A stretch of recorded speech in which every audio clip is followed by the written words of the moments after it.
સમાજ પાવે નિજ પદના મિથ્યા ભાવ અભાવથી જે પ્રગટે નિજ ભાવ તે જયવંત રહો સદા એ જ મોક્ષ ઉમા.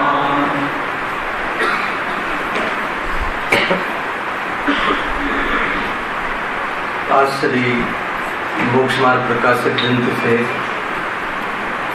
બીજા અધિકાર ઉપર આપણે સ્વાધ્યાય કરી રહ્યા છીએ. 10 લક્ષણ મહાપર્વ હમણાં જે પૂરા થયા. અવાજ આવે છે? થોડુંક વધારે.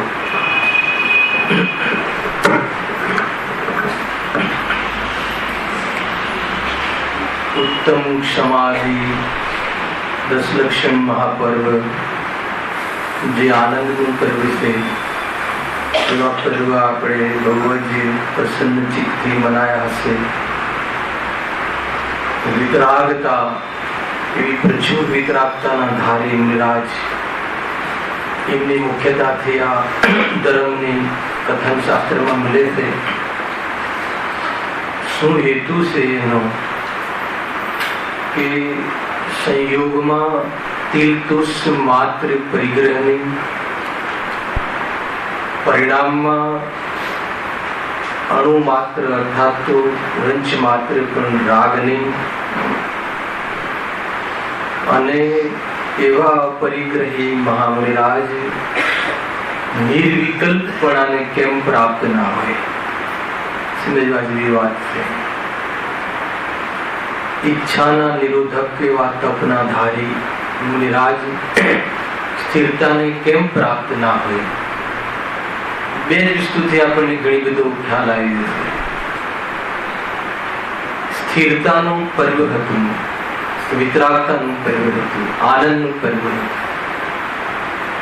એનાથી ખ્યાલ આવે છે કે જે જ્ઞાની ધર્માત્માઓ છે એમને ઉપયોગને સમેટ્યું છે કે શાયોગ અર્થાત તો તીવ્ર પરિણામોથી નિવૃત્ત થયા છે,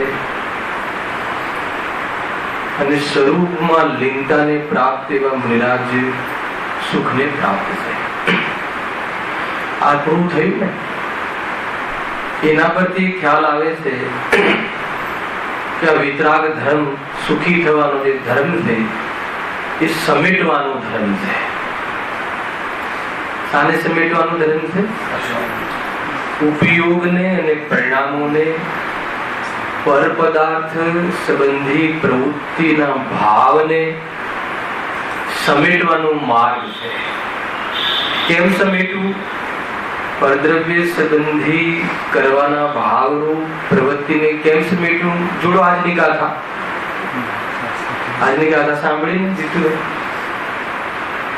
પરદ્રવ્યનું હું કરી શકું છું, પરદ્રવ્યને હું દીકરાને હું મોક્ષે પહોંચાડીને પછી મોક્ષ જાઉં.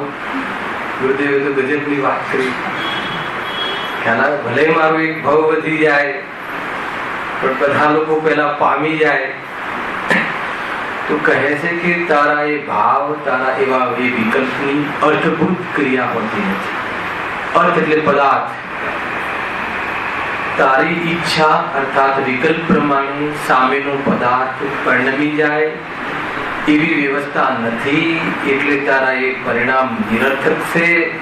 એટલે તું એવા પરિણામને છોડી એને સ્વરૂપમાં સ્થિર થા. આવે ને વિતરાગ ધર્મ કેમ છોડવું? એમ ઊંચી વાત આવી હતી.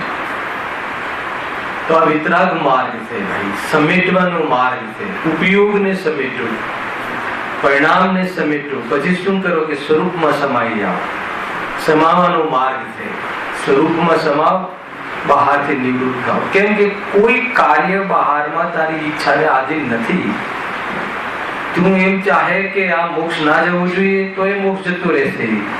તું એમ ચાહે કે અરે આ તો મારો પ્રિય દીકરો છે, મોક્ષ જવું જોઈએ, તો એ અનેક પૂતગલ પરાવર્તન કરશે. બોલ, તારા એ વિકલ્પનો શું અર્થ છે? એ શું એનું પ્રયોજન રહ્યું? શું એનાથી કઈ મતલબ સિદ્ધ થયું? કશાયથી કોઈ ચીજની સિદ્ધિ થતી નથી, માત્ર તારા સંસારમાં વધવાપણાની સિદ્ધિ થાય છે. એમ અહીંયા કહે. એટલે કસાયોથી નિવૃત્ત થા. સમેટવાનો માર્ગ છે. કહ્યું બહુ લીધું બોરીવલીમાં. જે પણ કોઈ ધાર્મિક ક્રિયાઓ કરવામાં આવે છે એની પાછળ એક જ ઉદ્દેશ છે કે કશાયોને સમેટવું. કેમ કે એના ભાવથી સુખની પ્રાપ્તિ થાય છે. મૂળ વાત કોઈ પણ બાહ્ય ધર્મ, કોઈ બી ક્રિયા લઈ લો તમે, ચાહે પૂજનની ક્રિયા લઈ લો, ચાહે ભક્તિની લઈ લો, ચાહે સ્વાધ્યાયની લઈ લો. અત્યારે સ્વાધ્યાયમાં આવે છે ને તું શાનાથી નિવૃત્ત થાય છે? આપણે તીવ્ર પાપો છે સંકેલ્યા ને, 5 ઇન્દ્રિયના વિષયો ભોગોથી એને સંકેલી નહીં આવ્યા છે ને, તો કોઈ પણ ધાર્મિક ક્રિયા અતિ તીવ્ર કશાયોને સંકેલવા અને ધર્મના અનુસાર જો પરિણમી જઈએ તો કશાયની મનતાને પણ સંકેલીને સ્વરૂપમાં સ્થિર થાય. એક જ કામ છે. નાનામાં નાની ક્રિયા લઈ લો. જે નાનામાં નાની જીવન દરમિયાન માન લો કે રાત્રિ ભોજનના ત્યાગની ક્રિયા લઈ લો. એ પણ ઈચ્છાનું દમન છે, ઈચ્છાનો નિરોધ છે. તીવ્ર કશાયો, તીવ્ર ખાવાની ગ્રંથતાનો નિરોધ છે. તો એ પણ ઉપયોગને સમેટે છે, વેદજ્ઞાનને બતાવે છે, પરિણામોને બહારથી નિવૃત્ત કરાવે છે. એટલી ક્રિયા જો એ ન કરાવતું હોય તો એ ધાર્મિક ક્રિયાનો કોઈ અર્થ નથી. મને એનાથી માન કશાય વધતી હોય તો કોઈ અર્થ નથી. પણ સંકેલી તો શું થયું? તીવ્ર પાપોથી નિવૃત્તિ થઈ, એવા ગ્રુપ મટ્યા, એવી દોસ્તી મટી, એના પ્રોગ્રામો ઓછા થઈ જશે કે ભાઈ આ તો રાત્રિમાં કાંઈ લેતા જ નથી, એને અમને બોલાવો જ નહીં. બહાર તરફથી બી અનુકૂળતા અને પરિણામમાં પણ અનુકૂળતા થયેલો. ઉપયોગને સમેટે. એક નાનામાં નાની ક્રિયા પણ ઉપયોગને પરદ્રવ્યની પ્રવૃત્તિથી સમેટે છે, વેદજ્ઞાન કરાવે છે, વેદજ્ઞાનની પુષ્ટિ કરાવે છે. અને આ કશાય તીવ્ર કશાયોથી દુઃખના કારણ છે, તો મન કશાય મન દુઃખના કારણ છે, એ કરવા લાયક નથી. એક વિતરાગતાનો મહિમા આવે છે. તો કોઈ પણ ધાર્મિક ક્રિયામાં આ કાર્યનો પ્રારંભ આપણા જીવનમાં થઈ જવો જોઈએ.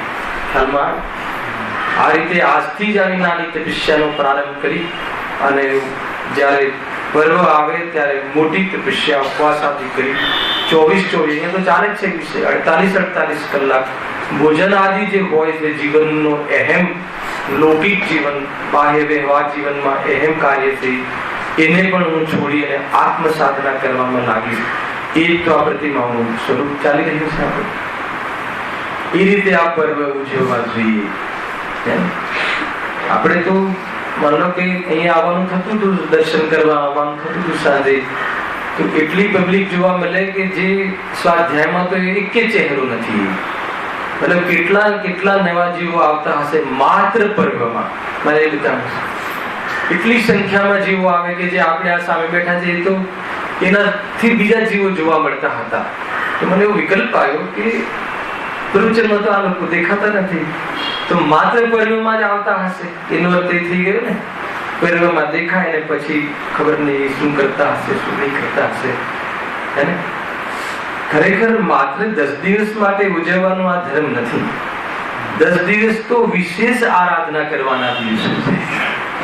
અને એ 10 દિવસ દરમિયાન હવે એટલો નિર્ણય થઈ જાય કે સંપૂર્ણ કશાય નિવૃત્ત થવા જેવું છે, તો જે બાકીનું જીવન રહ્યું આપણું એમાં લગાવવા જેવું છે કે બધી કશાયો નિવૃત્ત થાય. એટલા માટે આ પર્વ આવે છે.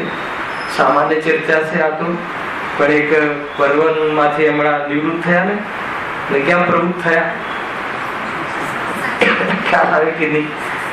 તો હવે જે શેષ જીવન રહ્યું, જો મજા આવી હોય પર્વમાં, પર્વ એટલે વિતરાગતાનું પર્વ હતું, અને એ વખતે તો બુદ્ધિપૂર્વક તો તમે કશાયો સમેટી હશે, વેપાર આદિના વિકલ્પો બુદ્ધિપૂર્વક સમેટ્યા હશે, અને એનાથી ઝંઝાળો બુદ્ધિપૂર્વક ઉપયોગપૂર્વક નિવૃત્તિ લીધી હશે, અને ખ્યાલમાં આવ્યું હશે કે ભાઈ આ તો ઝંઝાળ છે, એ છોડી અને આ વિતરાગ માર્ગમાં લાગવા જેવું છે.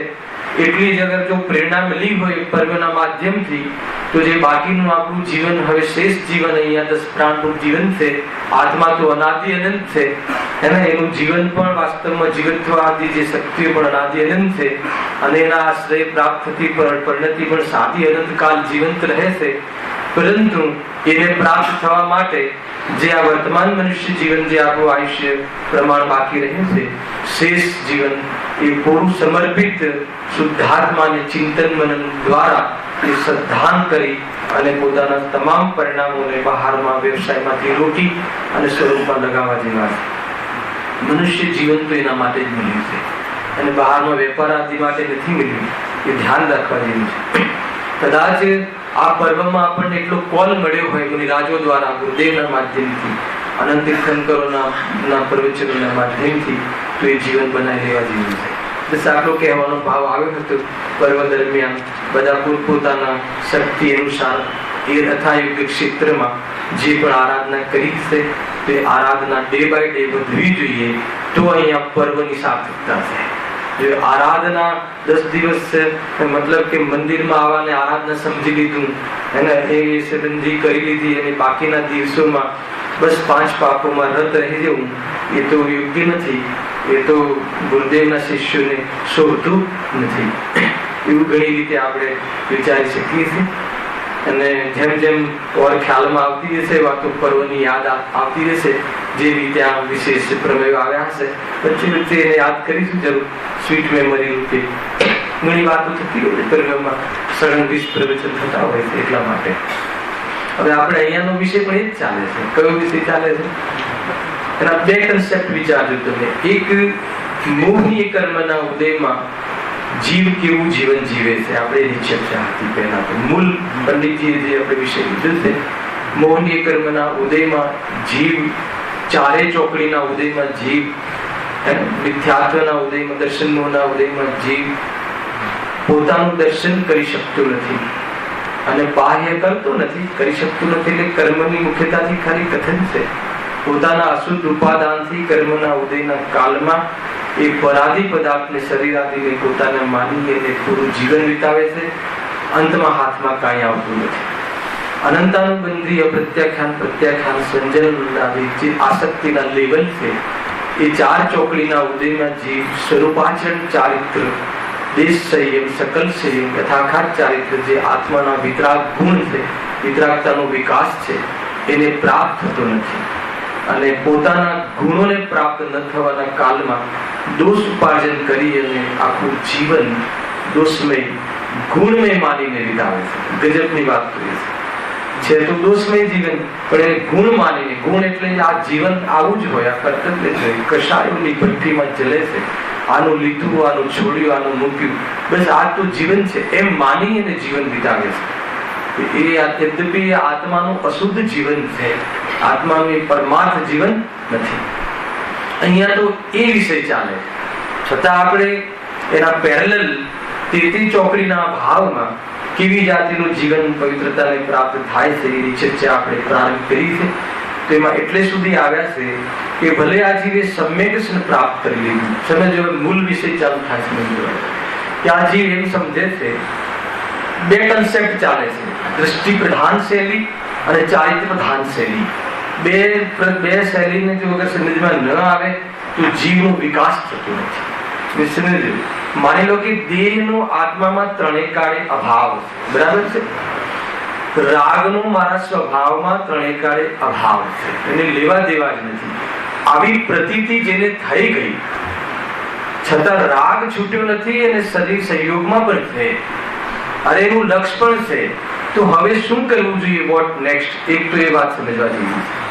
દ્રષ્ટિ પ્રધાન શૈલીમાં જ્ઞાની ધર્માત્માઓ, ઇવન ગુરુદેવ પણ ગર્જનાથી કહે છે કે સમ્યક દ્રષ્ટિ જીવને એને દુઃખ જ નથી, એને રાગ જ નથી. દ્રષ્ટિ પ્રધાન શૈલી. કેમ કે રાગ તો છે, પણ એનું સ્વામિત્વ નથી, એને કરવા લાયક માનતો નથી, એની દ્રષ્ટિ નથી. એ દ્રષ્ટિ પ્રધાન શૈલી છે. યદ્યપિ એવી સ્થિતિ તો મુનિરાજોની છે. અહીંયા તો સમ્યક દ્રષ્ટિ જીવને પણ જેટલો રાગ છે એટલો દુઃખી છે. તમે સમજો, પરંતુ એ રાગ છે એ દુઃખરૂપ છે એમ માને છે એટલે જ્ઞાની છે. અજ્ઞાનીને તો રાગ સુખરૂપ માને છે. રાગ અને જ્ઞાનનો ભેદ જ પડ્યો નથી. રાગ અને જ્ઞાન એટલે રાગ અને આત્મા, જ્ઞાન એટલે આત્મા, એનો ભેદ જ નથી સમજતો. ભેદ નથી સમજતો એટલે આ તો મારું સ્વરૂપ છે. કોઈ કહે, કોઈ આપણને સામે આવીને કોઈ વિતાડે ને આપણને ક્રોધ ના આવે, એ રીતે રહેવાતું હશે? અરે એ આપણે પણ બાયું ચડાવવી જોઈએ, કેવું લાગે? તો એ તો એને ઉપાદેય માને. જ્ઞાનીને ક્રોધ આવે છે પણ અરે રે આ ક્રોધમાં તો ખ્યાલ આવે કે પોતાના પર સૌ પહેલા કરુણા હોય છે અને બહારના જીવો પર પણ કરુણા હોય છે. સમજવા જેવું છે. આ પોત છે. અને એ વચ્ચે કહી દઉં કે પેલી ક્લિપ બતાવી હતી ને અહીંયા, પેલી રાત આપણે બધા જીવોમાંથી આપણે જે ખાનપાનના પદાર્થો, શણગારના પદાર્થો, કેટલા જીવોની આહુતિના આધારે એ તૈયાર થાય છે. તો આ જીવમાં એટલી પણ કરુણા નથી, અંદરમાં દયા નથી જીવ પ્રત્યે. અમારે પણ કંઈક કહેવું છે. મૂંગા જીવો આમ કહી રહ્યા હતા ચિત્ર પર કે તમે તમારા શોખ, શરીરના શણગાર કે જે જરૂર નથી, જીભના સ્વાદની ગ્રહતા કે જેનાથી કોઈ જીવન નથી, બાહ્ય 10 પ્રાણરૂપ જીવનમાં પણ નિમિત્ત નથી. હવા, પાણી, સામાન્ય ભોજન એ તો નિમિત્ત છે. બાહ્ય નિમિત્ત, અંતરંગ નિમિત્ત તો આયુ, કર્મ, અને એ તો શરીર અને આત્માના સંયોગની વાત છે. આત્માને તો રહેવા માટે એ ચીજની જરૂર જ નથી. છતાં પણ આ જીવ થોડા શણગારના લોભે, થોડી જીભના સ્વાદના લોભે કેવા જીવોને આહુતિ, સંગી પંચેન્દ્ર જીવોના પર ટેસ્ટિંગ કરી અને બનતી ચીજોને આપણે યુઝ કરીએ છીએ. અને પછી તું કહે કે અમે ભગવાન આત્માની વાત સાંભળીએ છીએ, તો કે પરમાત્મા પદ એટલું ઈઝી પણ નથી. કેટલા જીવોની આહુતિ પર તું તારો સ્વાદ ના ભૂલી શકતો હોય, શણગારનો ભાવ તું છોડી ના શકતો હોય, અને તું કહે કે દેહથી આત્મા ભિન્ન છે. એ વાત અમને સમજમાં આવે છે. તો જરૂર તું પોતાને છલે છે અને અનંત જ્ઞાનીઓને પણ તું છલે છે. આ વાત પણ સમજવા જેવી છે. સમજમાં આવે છે કે નહીં? એમ છે નહીં તો સમ્યક, અને અહીંયા તો સમ્યક દર્શન પ્રાપ્ત કરી લીધું પછી પ્રવચનસારમાં આચાર્ય કુંકુમદેવ કહે છે પુણ્ય અધિકારમાં એવા ચક્રવર્તી અને એવા ઇન્દ્ર, દેવેન્દ્ર, અને એમને જે કશાયો સહન થતી નથી. પુણ્યનો ઉદય એટલો છે કે કશાયની ભોગવવાની અનુકૂળતા ઘણી છે અને સ્વરૂપમાં સ્થિર નથી. તો એવા જીવો આસક્ત બની અને એમાં જડોની જેમ ચોટે છે. તો જડોની જેમ ચોટે છે તો કે હે ચક્રવર્તી ભરત અને હે દેવેન્દ્ર સૌધર્મ ઇન્દ્ર, આટલી આસક્તિ હશે તો મોક્ષ માર્ગમાં તારું પ્રવર્તન નથી. અને આસક્તિને હવે અભાવ કરવાનો પુરુષાર્થ કર. ગૃહસ્થ જીવનમાં રહીને જે સ્ટેજમાં તારે જે લેવલની કશાયનો અભાવ થતો હોય તો કર. યદ્યપિ તો સર્વ કશાયનો અભાવ કરી મુનિપદને અંગીકાર કર, ત્યારે એ મોક્ષનું કારણ પ્રાપ્ત થાય છે. ત્યાં એ પણ કહ્યું. વાંચો તમે ચોપડીઓ ઉઘાડીને વાંચો, ત્યાં એ બરાબર ઠપકો આપે છે જ્ઞાની ધર્માત્માને આચાર્ય કુંકુમદેવ. સમ્યક દ્રષ્ટિઓને, અવૃત્તિ સમ્યક દ્રષ્ટિઓને આપે છે. ભાઈ તે જાણી લીધું, દેહ જુદો છે, તને પ્રતીતિ થઈ ગઈ. તારું અનંત સંસાર જે હતો મિથ્યાત્વ સહિત એ તારો રોકાઈ ગયો. તારી વાત સાચી છે, એની ના નથી. પણ આ અલ્પ સંસાર જે છે ને, એ અલ્પ સંસારનો અભાવ નહીં કરે તો તું સમજીને મોક્ષને પ્રાપ્ત નહીં થાય. સમજવા આવે છે? જે હું થીમ બતાવી રહ્યો છું. ઘણા જીવો એમ માને છે કામ થઈ ગયું કે દેહથી આત્મા ભિન્ન છે અને બહારમાં કશાયની પ્રવૃત્તિ પોષે છે, તો કે એ માર્ગ નથી, એ ઠીક નથી. એટલું તો કરવાનું હતું, દેહથી આત્મા ભિન્ન છે. અરે એવી દ્રષ્ટિ થઈ ગઈ હોય એને ડે બાય ડે નહીં, ક્ષણ પદે પર્યાય હર સમયે આસક્તિ, દેહની આસક્તિ, દેહ સંસ્કારની આસક્તિ, લોક વ્યવહારની આસક્તિ, ભોગોની આસક્તિ કેવી રીતે ડાઉન થાય અને જે મારામાં રાગ નથી એ હવે હું પર્યાયમાં અભાવ કરીને પ્રૂવ કરું કે ખરેખર રાગ આત્મામાં હતો નહીં. ખ્યાલ આવ્યો કે નહીં? એ રીતે પ્રૂવ કઈ રીતે કરે? તો કે આ રીતે આગળ ચાલીને પ્રૂવ કરે. એને બુદ્ધિપૂર્વક. અને સંસ્કારો જતા નથી જલ્દી બહાર. મતલબ કે પરમાં સુખ નથી, સુખ બુદ્ધિ તૂટી ગઈ છે એવા જીવોને પણ પરલક્ષ રહ્યા કરે છે સંસ્કારવશ. જેને પરમાં સુખ માને છે, ભલું માને છે, રાગાદીને ભલા માને છે, એને તો છૂટવાની તો વાત જ નથી. કદાચ ભાવાવેશમાં આવીને ક્યારેક મંદ પડીને 10 ઉપવાસ પણ કરી લે તો કરી લે, પણ એવી તો દેહની આસક્તિ છે ને. ગમે એમ કરીને ભોજનને ન આવવા દે, એને આડોટે, પ્રવચન છોડે અને બરાબર મતલબ ઉપરથી આગ ધ્યાન કરે, બસ મેં 10 લીધા છે, પૂરા કરું. અરે તું તો દેહની આસક્તિ વધારે છે ગમે એમ કરીને, પછી એવા જીવોની કેવી દશા થાય છે નહીં. સ્વરૂપ એમ નથી. બરાબર સમજવા જેવી વાત છે ભાઈ. દરેક કોઈ પણ ચરણાનીઓમાં ક્રમ ભંગ ના થવો જોઈએ, હે ને. માની લો કે હું જયેશભાઈ હું સ્મોકિંગ છોડી દઉં, મેં સ્મોકિંગ નો ત્યાગ કર્યો છે આ પર્વમાં, પણ ડ્રિંક્સ કરું છું, કેવું લાગે તમને? સમજમાં આવે છે? કેવું લાગે ભરતભાઈ? ઠીક છે ભાઈ, વાત બરાબર છે કે નહીં? સ્મોકિંગ તો છોડી દીધું છે.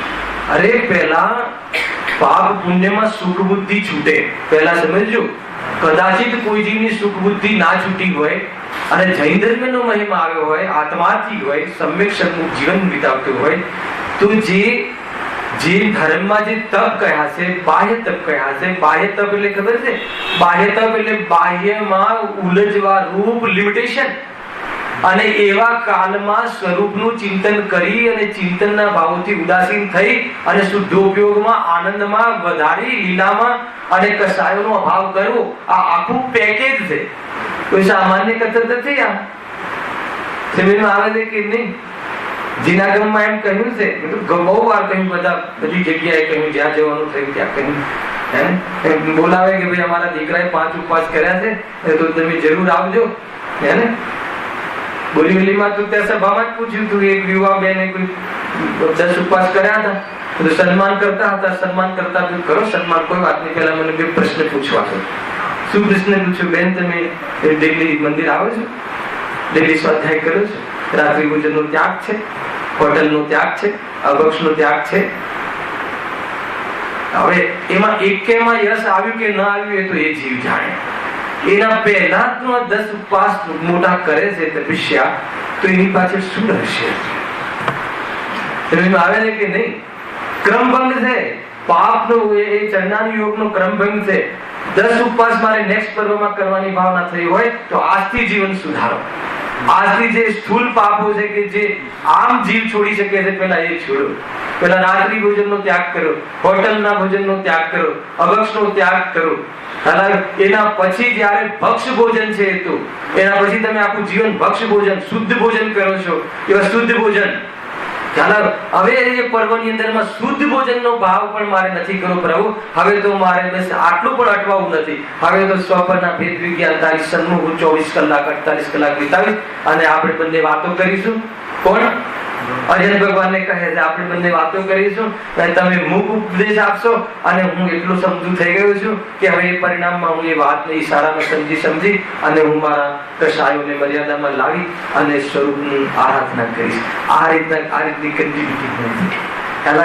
એના પહેલા તમારો દીકરો હોય ને આમ તાનમાં આવી જાય કે મારે 5 ઉપવાસ કરવા છે, 5 ઉપવાસ એટલે હું પણ ભૂખ કરીને બતાવીશ કે બેટા પહેલા બ્રેડ ખાય છે છોડી દે, પછી નેક્સ્ટ પર્વમાં જોશું. તરત જ ટોકો. આ સ્વરૂપ છે, ને તો ક્રમભંગ થાય છે. આ રીતે છે ભાઈ, દરેક વસ્તુ સમજવા જેવી છે. વિતરાગતાનો માર્ગ છે. અહીંયા તો હવે આપણે તો 2 ચોકડી ભાવના અંતર્ગત ચર્ચામાં આવી રહ્યા છીએ. તો પહેલી ચોકડી છે ને, સ્વભાવ થઈ ગયો, મિથ્યાત્વ નીકળી ગયું. એવા દેવેન્દ્રો, એવા રાજાઓ, એવા ચક્રવર્તીઓ, અને એમને જયારે કસાય આવે છે, હજુ એવી કસાય આવે છે ઇન્દ્રિયના ભોગોની કે એવા જળોની જેમ ચોટે છે. જળ ખબર છે? જળો, જળ નામનું જંતુ હોય છે ને, કીડો, એ ચોટી જાય ને એ તો એટલું લોહી ચૂસે ને, એ મતલબ મરણ થાય ત્યારે છૂટે એવી જાતિની અંદરમાં ચોટી જાય. તો એટલી આસક્તિ આવે છે જ્ઞાની ધર્માત્માની. તો એટલી આસક્તિથી ક્યાં ચોટે છે? વિષયોમાં ચોટે છે. અને પુણ્ય તો જગારામ આવે છે, વિષયો તો બસ યાદ કરે ને તૈયાર છે કે નહીં. ચક્રવર્તીઓને તો કહે છે કે वो झुकावे છે, તો ત્યાં કહે છે આચાર્ય કુંદેવ કે આટલી આસક્તિ હશે તો તારું મોક્ષ માર્ગનો ભલે પ્રારંભ થયો હોય પણ હજુ તે પ્રવર્તન નથી કર્યું. એ જીવ તું આગળ વધ. ત્યારે આ ચોકડીનો, બીજી ચોકડીનો ભાવ, ત્રીજી ચોકડીનો ભાવ થાય. અને એક બાજુ એમ કહે કે સંમિત દૃષ્ટિ જીવની જયારે દ્રષ્ટિ પ્રધાન શૈલી, નિશાની શૈલી આવે તો કહે, ગુરુદેવ કહે કે અરે આ તો બંધાતો જ નથી. એ તો અલ્પ બંધને ગૌણ કરીને કહે છે. બંધાતો નથી એટલે એનું સ્વામિત્વ નથી. આટલું બહારમાં વિષયો અને ઉદયો હોવા છતાં એમાં સુખ નથી, એવું અંદરમાં સમજવું બહુ ઊંચી વાત છે. ખ્યાલ આવે કે નહીં? દ્રષ્ટિ એવી થઈ ગઈ છે, છતાં પણ સંસ્કાર એ જે અનાદિના છે, સંસ્કાર જલ્દી છૂટતા નથી. તો હવે સંસ્કારને તોડવાની જે વિધિ છે અજ્ઞાન પ્રતિભાવમાં લખી છે. બંને કોન્ટ્રાડિક્શન કેવું છે? એક બાજુ છતાં બંને લાગે પરસ્પર વિરોધી, પણ વસ્તુમાં રહેવામાં વિરોધ નથી, અને બંને વસ્તુ ધર્મની પુષ્ટિ કરે છે. જો એ સમજમાં આવી જાય તો ભૂલ નહીં પડે. જેમ કે સત ધર્મ, અસત ધર્મ, એક ધર્મ, અનેક ધર્મ, સત અસત. સત્ય છે ને અસત્ય છે, બે ધર્મ આત્મામાં પરસ્પર વિરોધી લાગે પણ વસ્તુમાં રહેવામાં વિરોધી નથી. એ રીતે આ છે. કેમ કે એમની શ્રદ્ધાની મુખ્યતાથી છે. શ્રદ્ધાની મુખ્યતાથી અનંત સંસારનું કારણ એવું અનંતાનું બંધીનો અભાવ થઈ ગયો છે, એટલે એની વાસના નીકળી ગઈ છે. પરંતુ એવું નથી કે એને રાગ નથી. સંપૂર્ણ રાગનો અભાવ તો અજંતોને છે. એક દેશ રાગનો અભાવ હોય તો ભણ્યા ને શાવકોને છે. સકલ પાપોનો અભાવ તો મુનિરાજોને છે. અને રાગમાં સુખ બુદ્ધિનો અભાવ ચોથા ગુણ સ્થાને સમ્યક દ્રષ્ટિને છે. અને એની નીચેની અવસ્થામાં શું છે? ભલે રાગ ગમે એટલો મંદ કરી દે, વાત ત્યાંથી નીકળી હતી આટલી બધી, ઉપવાસ કરી લે, પણ એમાં ઉપવાસ કર્યો એ શુભામાં સુખ બુદ્ધિ ધર્મ માનીને સંતુષ્ટ થાય.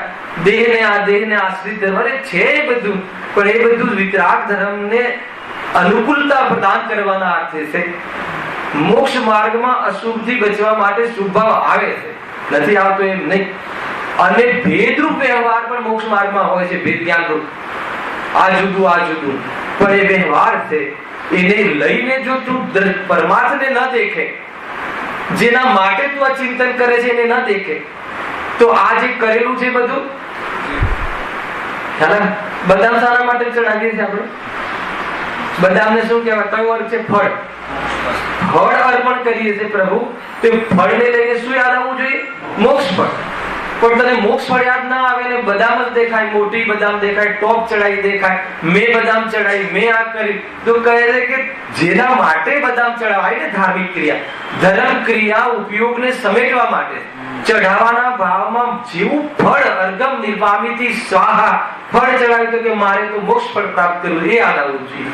આત્માના ગુણો યાદ આવવા જોઈએ. દરેક ધાર્મિક ક્રિયામાં આત્માની યાદ તાજી થવી જોઈએ. એટલા માટે છે આત્માની યાદ તાજી થઈ જાય તો વ્યવહાર સાચો છે, અને આત્માની પ્રતીતિ થઈ જાય તો ધર્મ પ્રગટ થઈ જાય. ત્યારે એ વ્યવહાર ઉપર ધર્મનો આરોપ આવે છે. અને જો આટલે સુધી પણ ના પહોંચીએ, યાદ જ ના આવે આત્માની, મંદિર ગયા અને ચડાવી દીધું કે એક પ્રશ્ન કર્યો તો ખબર છે ગુરુલ્લીમાં? ભાઈ ચીરુભાઈ શું પ્રશ્ન કર્યો તો ખબર છે? કે જે એક આત્મા નામનો મારો આત્મા હું છું, એનો ચૈતન્ય મારો સ્વભાવ છે, વિતરાગ એનો ધર્મ છે, એ ખબર ના હોય, એ પ્રાપ્ત કરવું છે એ ખબર ના હોય, અને એ જે મંદિરમાં રોજ આવી અભિષેક કરે, પ્રક્ષાલન કરે, દ્રવ્ય પૂજા કરે, બધું કરે, તો શું કામ કરતો હશે? જરા એનો જવાબ આપજો મને. બધી જગ્યાએ પ્રશ્ન મૂક્યો છે, હજી સુધી જવાબ નથી આવ્યો.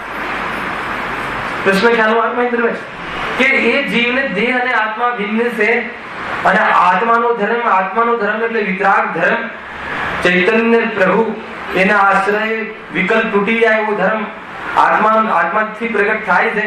અને એ સમજવા આપણે મંદિર આવીએ છીએ એને ખબર ના હોય, અને મંદિર રોજ આવતો હોય, બાય ડિફોલ્ટ રેગ્યુલર અષ્ટદ્રવ્ય બરાબર ચડાવતો હોય, તો મને એવો વિચાર આવ્યો કે આ શું ઉદ્દેશથી કરતો હશે કાલ? એના પાછળ એનો શું અભિપ્રાય હશે, શું દ્રષ્ટિકોણ હશે? વિચાર કરજો શું હશે. એક તો સંપ્રદાય અનુસાર આવતો હોય, બહુ સરસ. એક તો કસાયોથી નિવૃત્તિથી ધર્મ થાય છે એવી માન્યતા. મૂળ તો સંપ્રદાય, સૌથી મોટો સંપ્રદાય. એ જીવ અગર આજે મુસ્લિમના ઘરે જન્મ જશે તો એ દરગાહ પર જશે નિયમ. કેમ કે તો જે સંપ્રદાયમાં બેઠો એનું કામ કરવું. ગંગા તટે ગંગારામ ગુરુદેવ તો કહે છે ને, એ રીતે એવું છે. એના ઠેકાણું જ નથી. પણ એને ખ્યાલ જ નથી શું કામ કરવું, શું કામ ના કરવું, શાના માટે કરીએ. એટલા માટે મેં ક્લુ આપી દીધી કે જે પણ ક્રિયા એ આત્માને યાદ આપવી જોઈએ. કેમ કે આપણે એટલા બધા નઠોરા થઈ ગયા છીએ કે આપણને ભૂલી ગયા છીએ. તો એ પૂતગલના ગુણને યાદ કરીને આપણા ગુણને યાદ કરવું પડે. શું કરે? એવી યાદની મજબૂરી આવી ગઈ. અને લોજિક પણ છે, ન્યાય પણ છે. એસીની ગાથા હલાવે કે નહીં? માન લો કે તમને મારો ફોન અહીંયા દેખાય, અહીંયા ફોન મૂકું અહીંયા ટાઈમ જોવા માટે, તો તમારો હાથ પહેલા ક્યાં જાય? મારો ફોન ક્યાં ગયો, મારો ફોન. આ ફોન જોઈને તમને તમારો ફોન યાદ આવ્યો ને તો એ બરાબર છે, બસ એ લોજિક અહીંયા હોવું જોઈએ. આ જોઈને આ યાદ આવવું જોઈએ. જો આ યાદ ના આવ્યું તો કે તું આવ્યો નથી મંદિરમાં. સમજમાં આવે છે કે નહીં? વરસાદમાં કોઈની છત્રી જોઈને આપણી છત્રી યાદ આવે તો આ ભગવાનને જોઈને આ ભગવાન યાદ ના આવે. એને પ્રયોગ તો તને આવડે છે પણ બધી જગ્યાએ કર ને. સમજમાં આવે છે? બહુ નાની નાની વાતોમાં પણ બહુ મોટા મોટા સિદ્ધાંતો છે. વાત તો એવી સ્થૂલ લાગે. કોઈ કહે કે આ ભાઈ ધર્મ સમજાવે છે, કોઈની છત્રી જોઈને આપણી છત્રી યાદ આવી જાય તો બસ આ ધર્મ છે. મંદિર આવવા પાછળનું આ પ્રેઝન્ટ છે. યાદ ન આવે તો નહીં આવે તો શાબાશ, બહુ સારી વાત છે. આ તો એટલે જ બતાવું, જો યાદ ન આવે એ જોઈને મતલબ આ મારું વાસ્તવિક સ્વરૂપ છે એ યાદ ન આવે તો મંદિર આ જે ધાર્મિક ક્રિયા થઈ છે ને, ધાર્મિક ક્રિયા કહો, વ્યવહાર કહો, એને વ્યવહાર નહીં વિષય કહો કે એ વાસ્તવમાં એ જેને બતાવવા માંગે છે પરમાર્થને, એ પરમાર્થ ન જોઈએ અને એ ક્રિયાઓ જ કરીને ધર્મ માનીને જતા રહીએ તો કહે કે શું મળે? પરમાર્થને બતાવવા માટે વ્યવહાર હોય છે, સાચો વ્યવહાર એને કહેવાય કે પરમાર્થને બતાવે. એ તો બતાવે જ છે પણ હું ન જોઉં તો એ મારો વ્યવહાર પણ સાચો નથી. ધર્મ તો આમે નથી. પરમાર્થને જોઈ લે તો બી એ ધર્મ નથી, પણ પરમાર્થને ન જોવે તો સાચો વ્યવહાર પણ નથી. જેટલા પણ વ્યવહાર છે ધર્મ વ્યવહાર એ પર્યાયનો અશુદ્ધ વ્યવહાર છે અને વિતરાગતા એ પર્યાયનો શુદ્ધ વ્યવહાર છે અને વિતરાગી તત્વ એ પરમાર્થ નિશ્ચય છે. એનો આશ્રય કરે તો પર્યાયમાં શુદ્ધ વ્યવહાર પ્રગટ થાય અને શુદ્ધ વ્યવહાર પૂર્ણ ન થાય ત્યારે આવો અશુદ્ધ વ્યવહાર, અશુદ્ધ એટલે અશુદ્ધના બે ભેદ, શુભ અને અશુભ, તો અશુભ વ્યવહાર એ જ્ઞાનીઓના જીવનમાં જોવા મળે છે. પરમ વિશુદ્ધિને પામવા માટે હું આ આત્મખ્યાતિ નામે ટીકા લખું છું. હે આચાર્ય કુંતકુંજે, આત્મા પરમ વિશુદ્ધિને પામવા માટે તો આત્મામાં જાઓ, આત્મખ્યાતિ ટીકા લખવા કેમ આવ્યા છે? પ્રશ્ન કરજો કોઈ વાર આચાર્ય હરિચંદ્ર દેવને, ગુરુદેવના પ્રવચનમાં જવાબ મળી જશે. સમજમાં આવે છે કે બહુ બધી વસ્તુ છે ભાઈ.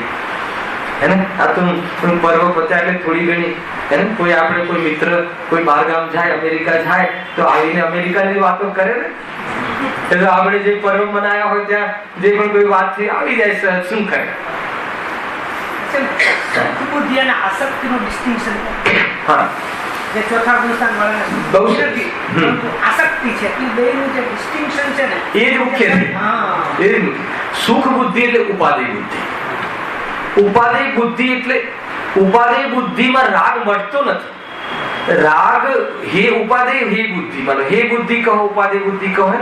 રાગમાં હે બુદ્ધિ અને સ્વરૂપમાં ઉપાદેય બુદ્ધિ એ ચોથા ગુણસ્થાનની સદૃષ્ટિ પ્રધાન એનું ધર્મ છે.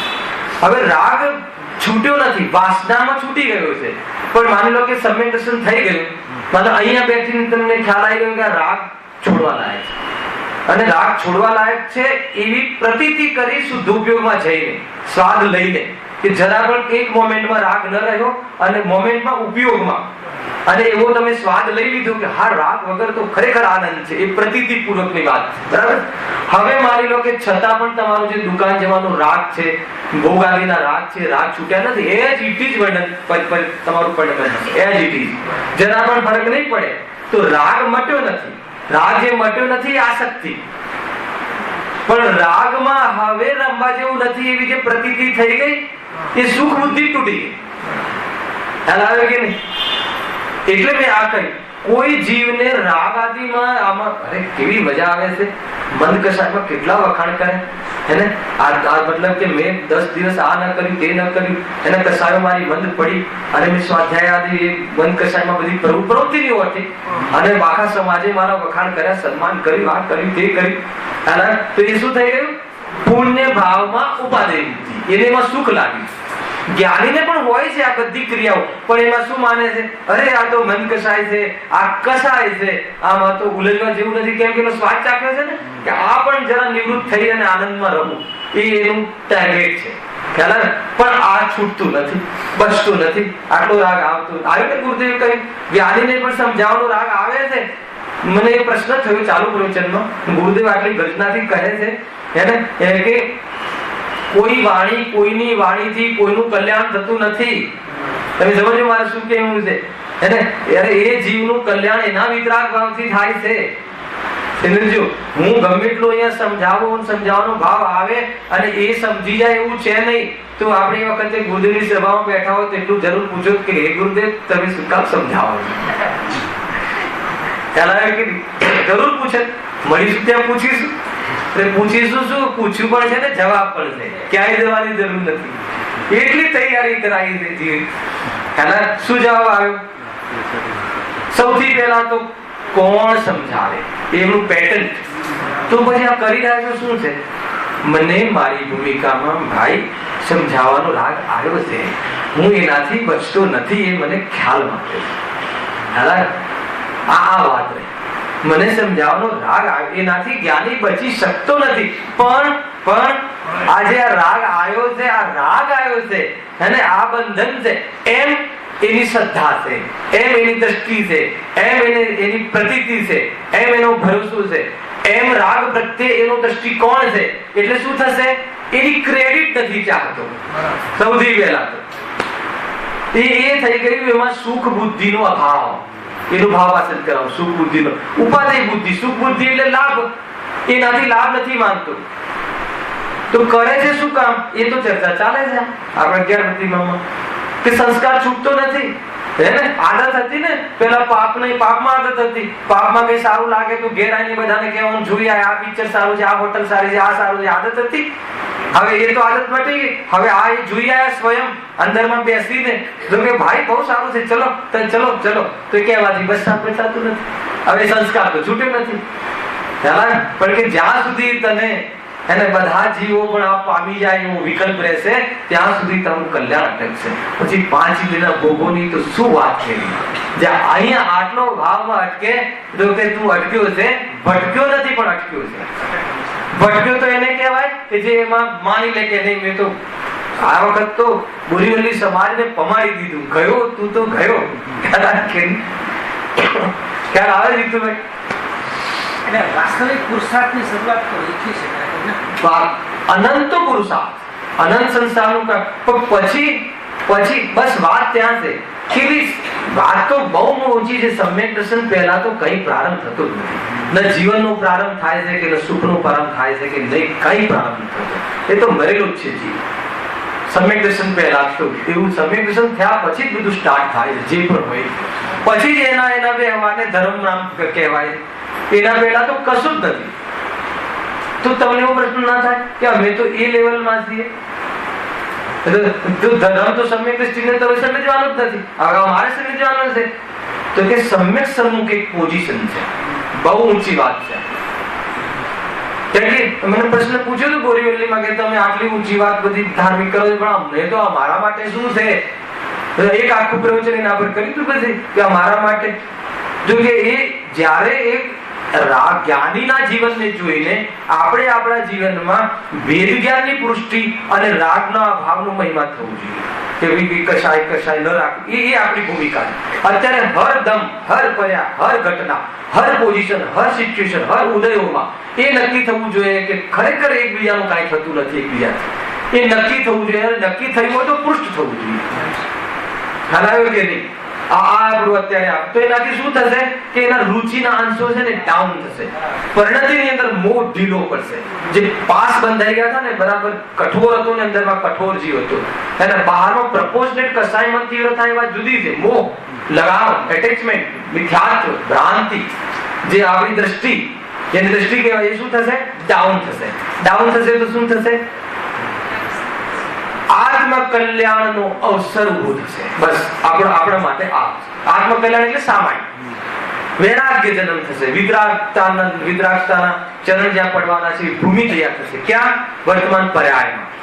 તો એનાથી પછી કોઈ બી અવસર આવશે ત્યાં ભેદ જ્ઞાન કરી લેશે, ઉત્કૃષ્ટ ભેદ જ્ઞાન કરી લેશે, પરમ અને એમાં અભેદની અનુભૂતિ થશે. આ આપણા પૂર્વની પર્યાયનો આકાર છે. હવે આપણે વાત ભવિન્દ્રભાઈ પૂછ્યું હતું કે આસક્તિ અને સુખ બુદ્ધિ. આસક્તિ ગુરુદેવ કહે છે એ સુખ બુદ્ધિ. રાગનો રાગ એમ કહે છે. અને રાગનો રાગ એટલે શું? તો કે રાગ રાખવા લાયક માનીએ હે ને, કઈ વાર લીધું છે. અને કોઈ જીવ તમને એમ લાગે કે રાગને કોઈ રાખવા લાયક માનતું હશે? હાલ પૂરું કરી આપો, આપણે બધામાંથી એક છીએ. ખ્યાલ? સૌથી પહેલા આપણે અહીંયાથી પ્રમાણ કે ધાર્મિક ક્ષેત્રથી ગુરુદેવ પ્રત્યે આપણને અહોભાવ અને રાગ રહેવો જોઈએ કે ના રહેવો જોઈએ? હાથ ઊંચો કરો. ના રહેવું જોઈએ વાળા કેટલા છે, રહેવું જોઈએ વાળા કેટલા? બતાવો. અહોભાવ હોવો જોઈએ. ખ્યાલ? ગુરુદેવ કહે છે કે જ્યાં સુધી મારા પર તને અહોભાવ રહેશે ત્યાં સુધી તું આત્મકલ્યાણ નહીં કરી શકે. શું નિર્ણય છે? નિર્ણય કરીને આવો. ખ્યાલ આવી ગયો? રાગ રહેવો જોઈએ એ ઉપાધિ. રાગ છે એ વર્તમાન પર્યાયનું જ્ઞાન. ગુરુદેવ પ્રત્યે અહોભાવ આવે છે એ વર્તમાન પર્યાયનું ક્ષણિક સ્વરૂપ, એ ક્ષણિક સત છે, એ ત્રિકાળ સત નથી. પણ રહેવો તો જોઈએ જ ને, એ ઉપાધિ બુદ્ધિ. અંદર ખ્યાલ આવ્યો? તમને આસક્તિ અને સુખ બુદ્ધિ બેનું અંતર કરાવું. નહીં, શું વાત કરો છો? રહેવો જોઈએ? અરે એમ નથી. રહેવો જોઈએ વાત નથી, રહે છે. પ્રભુ મને રહે, તમારા પ્રત્યે મને બહુ રાગ રહે. અહોભાવ તો આવે છે, પણ રહેવો જોઈએ એ વેટે જ આવી ગયું, ઉપાધિ બુદ્ધિ આવી, પર્યાયમાં વજન આવી ગયું તો કહે છે કે પતિ એ ગુરુની આજ્ઞાથી અવગણી. અને આવો રાગ રહે છે એમાં એ સ્વાદ છે, એમાં એ સ્વર છે કે આ પણ ન રહેવું જોઈએ. બેવું એ છે. કેમ કે એ સ્વીકાર કરે છે કે અરે મને હજુ આવો રાગ રહે છે.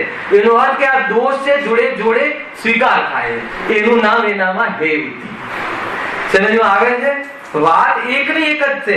બે વ્યક્તિને રહે છે. ગુરુદેવ પ્રત્યે સમ્યક દૃષ્ટિને પણ અહોભાવ છે અને મિથ્યા દૃષ્ટિને પણ અહોભાવ છે. પણ બંનેમાં કેટલું અંતર છે?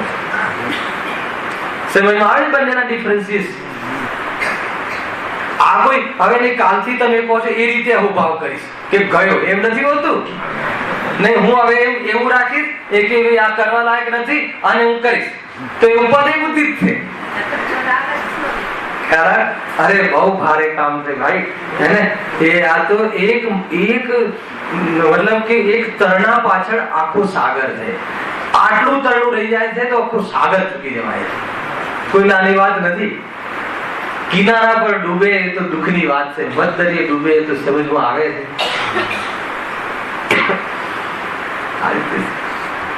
બહુ જબરજસ્ત વાત છે, બહુ ભારે લાગે. જો હજુ બી આપણને વ્યક્તિનો રાગ હોય ને, આને શું વાત કરો છો, હજુ થોડું બદલું વાત, ટેન્શન નથી ને કોઈ. ભગવાન મહાવીર પ્રત્યે વધારે રાગ હોવો જોઈએ કે ભગવાન પૂજ્ય ગુરુદેવ પ્રત્યે વધારે રાગ હોવો? શું નક્કી? તમને કોના પર વધારે રાગ છે? બધા જ્ઞાનીમાં તું ભેદ કરે છે. ખ્યાલ આવે કે નહીં? કાંઈ ઠેકાણું નથી. અને પોષની દ્રષ્ટિએ દેખીએ ગુણસ્થાનની ઓરથી તો ભગવાન મહાવીર ગુણસ્થાન અતીત સિદ્ધ અવસ્થામાં છે.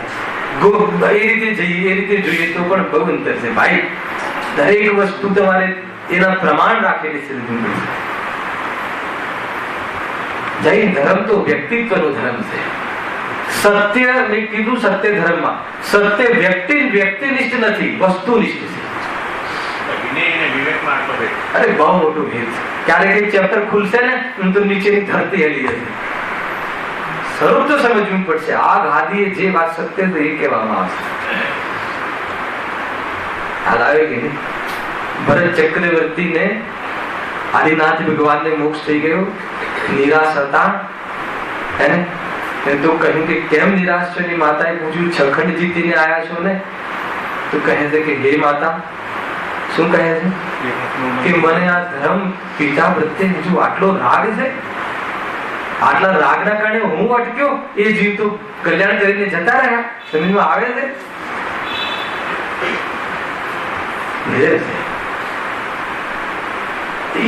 જ્યારે ખ્યાલ આવે, અહોભાવ કોને કહેવાય છે બધું છે?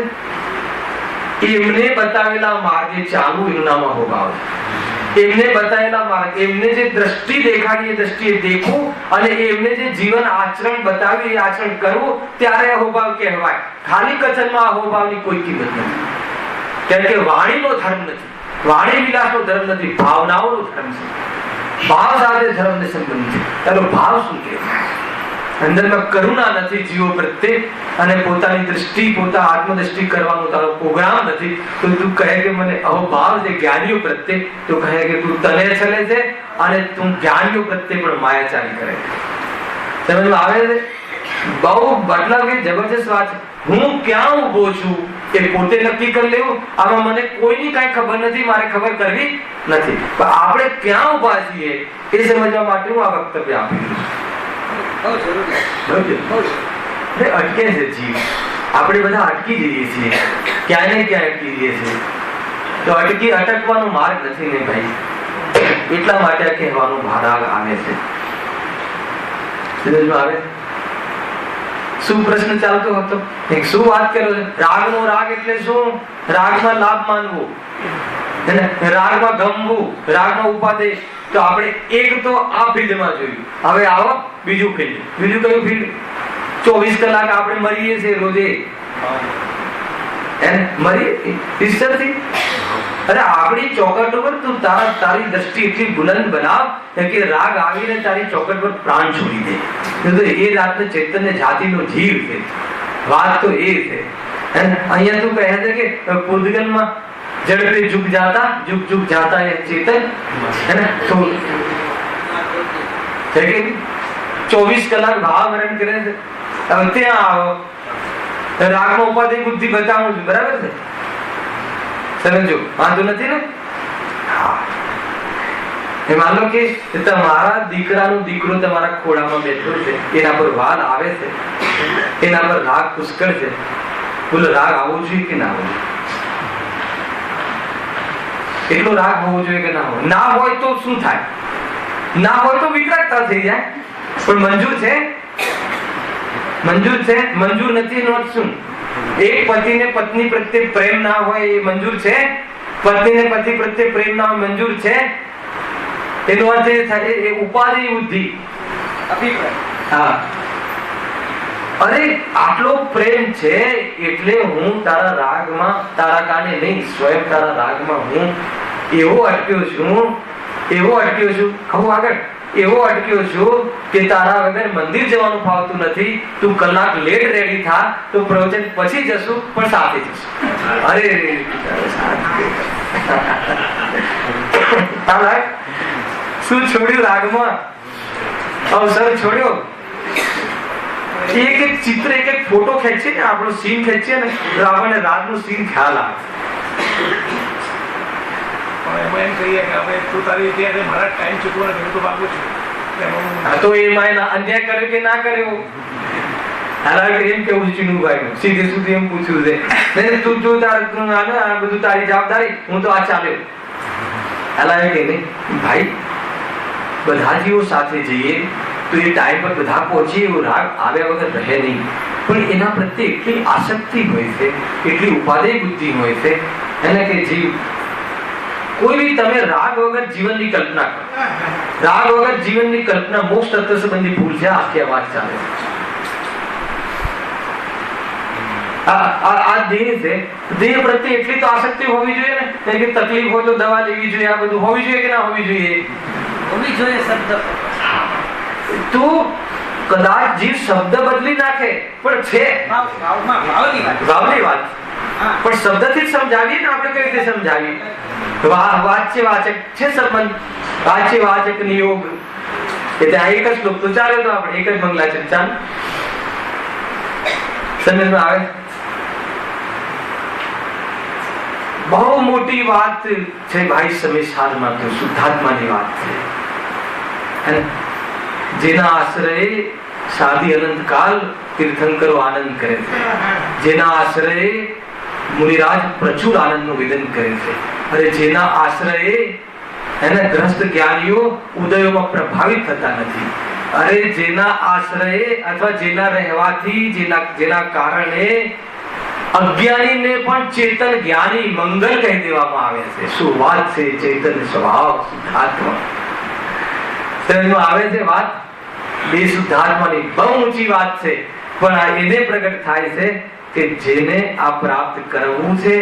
કોને પ્રાપ્ત કરવું છે એ બતાવો. તમે કઈ રીતે કહી શકો કે અમારે પ્રાપ્ત નથી કરવું?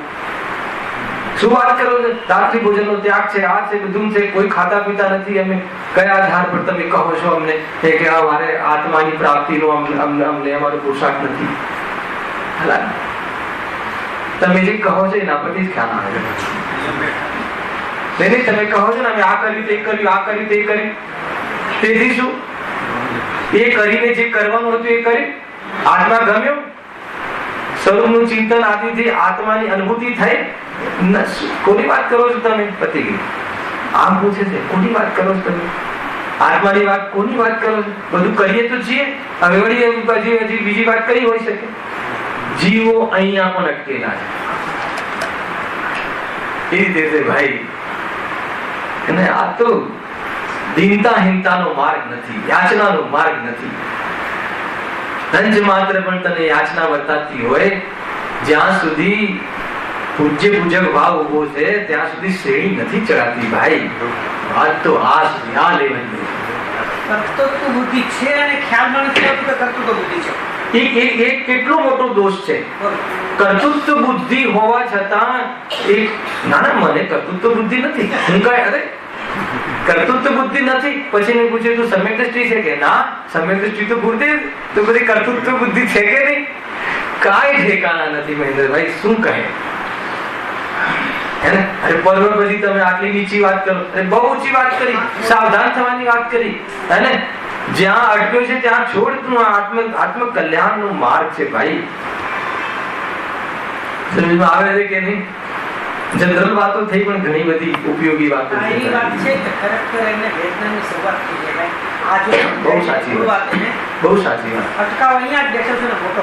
રોજ મંદિરમાં આવે, રોજ પ્રવચન કરે, સાંભળે, અને આ અહીંયા ના પહોંચ્યો હોય તો એ જીવનું એટલું અહિત થઈ ગયું. એટલા માટે જ્ઞાની ધર્માત્માઓ આ તો ગુરુદેવ કહે છે. આપણે તો એમનું કહેલું કહીએ છીએ.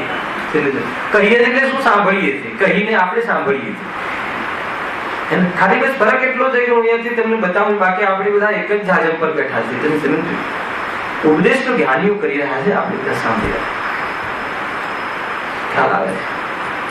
એ રીતે સાધનાનો માર્ગ છે. બાધો કલ્યાણ કીધો, સરળ આત્મ રામ કી ચલ રે રાહી ચલ. સાધનાનો માર્ગ છે. સ્વાધ્યાય માત્ર સ્વાધ્યાયનો માર્ગ નથી. સ્વાધ્યાયના માધ્યમથી સાધનાનો માર્ગ. આખું કથન આ રીતે. કોઈ રેકોર્ડ થોડી કર્યો છે. 11 સિદ્ધિ, 11 ગ્રંથ છાપવા અલગ વાત છે, 11 પૂરા કરવા અલગ વાત છે, અને 11 માં એક આત્માની વાત પચાવી અલગ વાત છે. બહુ બધી વાતો છે ભાઈ. ક્યાંય અટક્યા હોય તો જલ્દી ઉભા થઈ જવા જેવું છે. આયુષ્ય ઘણું ઓછું છે. અનાદિ અનંતનો નિર્ણય નહીં કર્યો તો કહે છે કે એ પ્રિન્ટમાં આવી જઈશ કે અમારે કઈ કહેવું છે. શું કહ્યું? અરે મને કાલ સુધી તો ભાઈ એ પ્રિન્ટ જોઈએ. પહેલા તો હું અહીંયા એવા પ્રવચન કરતો હતો કે તું એવી જગ્યાએ જન્મીશ કે તને કોઈ જીવ માનવા તૈયાર નહીં થાય. બટાકા આદિ. અહીંયા તો સંઘી પંચેન્દ્રિય જીવની કોઈ કિંમત નહીં. એને કોઈ જીવ જાણે એક કપડું પછાડતા હોય ધાર દઈને પછાડે. અરે કિંમત નહીં. એ તો એમાં કદાચ જન્મ ના થઈ જાય. ધ્યાન રાખવાનું. બધું જ યોગ્ય છે ભાઈ. આચરણ શું છે? આપણને એમ લાગે છે કે આ તમે શુભ આચરણ માત્રની વાત નથી. અશુભ આચરણ હશે તો જે શુદ્ધોપયોગનો કાળ જ નહીં આવે, અને શુભ આચરણ હશે તો અવસર આવશે, અને શુદ્ધોપયોગમાં જઈશ તો શુભ આચરણથી નિવૃત્તિ થઈ જશે. આખો ક્રમ આ રીતે છે. કે નહીં? એ રીતે તીવ્ર પાપ હોય ને કોઈ કહે આત્મા સમજાય, એ વાત તદ્દન જૂઠી છે, પોતાની છલે છે. ગુરુદેવે કહ્યું શાકાચારમાં કે આત્માની વાત સાંભળે એનું આખું જીવન કશાયની મંતાર ઉપર છે. કશાયની મંતાર એટલે મોહની મંતાર. અને એવું પણ ન થાય તો કે તું સાંભળવા વાળું પણ મતલબ શ્રોતા પણ નથી. ઠીક, ઘણી બધી વાતો કહી. બે પેરેલલ વાત ચાલી રહી. કેટલી ઊંચી વાતો ચાલી રહી. બધી વાત સમજવા જેવી છે. ખ્યાલ આવી ગયો સુખ બુદ્ધિ નો એનો? તો એવી સુખ બુદ્ધિ તૂટી ગઈ પછી શું કરવું? આ પ્રશ્ન મેં બહુ વાર મૂક્યો કે માન લો કે મને થઈ ગયું બધું બરાબર, આ બધું જુદું છે, આ જુદું છે, પણ દુકાને તો જવું છું, ફેક્ટરી વધારું છું, સમ્યક દર્શન થયા પછીની વાત કરું છું. સમ્યક દર્શન પહેલાની વાત નથી કરતો. કોઈ જીવને આમાંથી બધું તો બરાબર છે, બધું બરાબર એજ ઇટ ઇઝ ચાલી રહ્યું છે.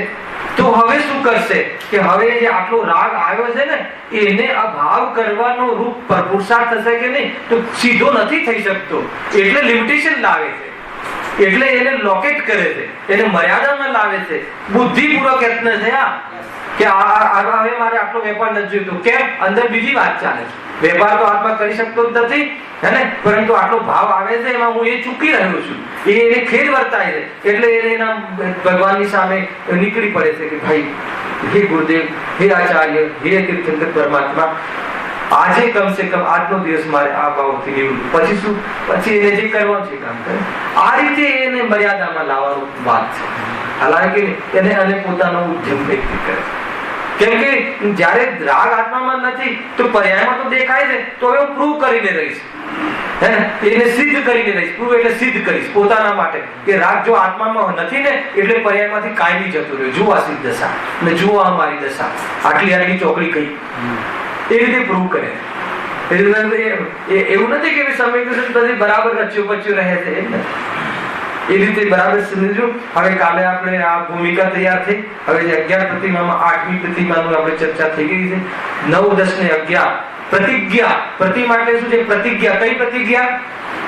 દેહથી આત્મા ભિન્ન છે, રાગ મારો સ્વભાવ નથી, એ પ્રતિજ્ઞા કરી હતી. સમ્યક પ્રતિજ્ઞા. હવે એ પ્રતિજ્ઞાને અનુરૂપ એ પ્રતિજ્ઞાનું પાલન કરવા માટે જે આગળ એનો જે વેપાર ચાલે છે વિતરાગતાનો, એની ચર્ચામાં 11 પ્રતિમાની ચર્ચા છે. 3 પ્રતિમા કાલે આપણે એની ચર્ચા પ્રારંભ કરીશું.